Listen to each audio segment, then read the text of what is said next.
મારા વાલા પ્રિયો, તમે કેમ છો? તમે સારા છો ને? આજે તમે કેમ છો? શું તમે ખુશ છો? જો પ્રભુ ઈશુ દરરોજ આપણી સાથે હોય, આપણે દરરોજ ખુશ રહી શકીએ છીએ.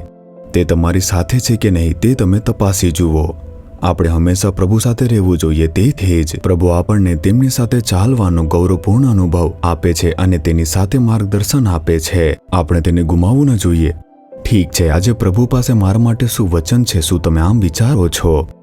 ગીતશાસ્ત્ર તેના 3 વચનમાં જુઓ. પણ હે યહોવા, તમે મારી આસપાસ ઢાલરૂપ છો. તમે મારું ગૌરવ તથા મારું માથું ઊંચું કરનાર છો.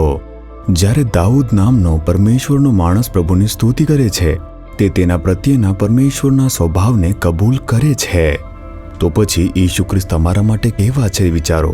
જ્યારે તમે તે જાણો છો, કબૂલ કરો છો, વિશ્વાસ કરો છો અને તેમની સ્તુતિ કરો છો, તમારા જીવનમાં પણ એવું જ બનશે. પાછલા વચનમાં જુઓ, તે કહે છે, તેઓ મારી વિરુદ્ધ બોલી રહ્યા છે અને તેઓ મારા આત્માને નિશાન બનાવી રહ્યા છે. ઘણી બધી વાતો કહે છે. તે દાઉદને ફરિયાદ કરે છે, ટીકા કરી રહ્યા છે, મજાક ઉડાવે છે. આવા લોકોનો સમૂહ હજુ પણ અસ્તિત્વમાં છે. શું તમારા વિરુદ્ધમાં બોલવાવાળા નથી? ઘરની અંદર, ઘરની બહાર, તમારા નિવાસ સ્થાનમાં અથવા નોકરીના સ્થળે, તમારા સેવા કાર્યની અંદર તમારી વિરુદ્ધ બોલે છે ને? ઈશુની વિરુદ્ધ બોલવાવાળા લોકો પણ હતા જ ને. તે હતા જ. પાઉલને વિરુદ્ધ બોલવાવાળા હતા. હંમેશા એવા લોકોનો સમૂહ રહ્યો છે જે દરેકની વિરુદ્ધ બોલે છે અને તે તેમની મજાક પણ ઉડાવતા રહે છે. તેનાથી તમારે નિરાશ ન થવું જોઈએ. દાઉદ અહીં શું કહે છે તે જુઓ. આવા લોકો અસ્તિત્વમાં છે. પરંતુ હે પ્રભુ, તમે મારી ઢાલ, તમે મારું ગૌરવ અને મારું માથું ઊંચું કરનારા પ્રભુ છો. તે 3 વાતો કહે છે. પહેલું છે ઢાલ.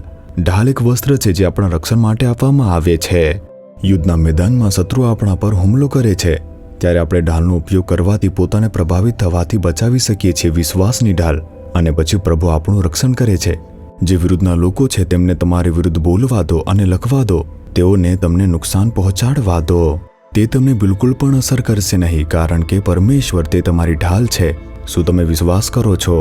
તેથી કહો કે હે પ્રભુ, સંઘર્ષોને મારા માર્ગે આવવા દો. તમે મારી ઢાલ છો. આમ કહીને તમે સ્તુતિ કરો. બીજું, પરમેશ્વર મારું ગૌરવ છે અને ગૌરવ એટલે કે પ્રશંસા. પ્રભુ કહે છે કે તે તમને પ્રશંસનીય બનાવશે. જો વ્યવસાય ચલાવો છો, તમારા વ્યવસાયમાં પ્રશંસા થશે. જો તમે પ્રભુની સેવા કરો છો, સેવાની અંદર પ્રશંસા થશે, જેથી પરમેશ્વરનું નામ મહિમાવાન થાય અને મહિમા પ્રગટ થાય. પરમેશ્વર એવી રીતે તમને આશીર્વાદ આપશે અને તમારો ઉપયોગ કરશે. તમે વિશ્વાસ કરો કે પરમેશ્વર તમને મહિમાવાન બનાવશે. તમે મને આપેલી પ્રશંસા માટે તમારે સ્તુતિ થાઓ પ્રભુ, આમ કહો. અને ત્રીજું છે, જે મારું માથું ઊંચું કરે છે, જે મને ઊંચું કરે છે, એટલે કે તમારા જીવનમાં ઊંચા કરનાર તે પ્રભુ છે. તમે ગમે તે કરી રહ્યા હોય, શું તેની અંદર તમે પ્રગતિની અપેક્ષા રાખતા નથી? તમારા વ્યવસાયમાં વૃદ્ધિની જરૂર છે. તમારા સેવા કાર્યમાં પ્રગતિની જરૂર છે. તમારા અભ્યાસમાં વધુ ગુણ મેળવીને શ્રેષ્ઠતા લાવવાની જરૂર છે. દરેક બાબતમાં પ્રગતિની જરૂર છે. તે પરમેશ્વર જ આપી શકે છે. આપણા પરમેશ્વર તેના માટે સામર્થ્ય છે. જો તમે તેમનું નામ ઊંચું કરશો, તે તમને ઊંચા કરશે.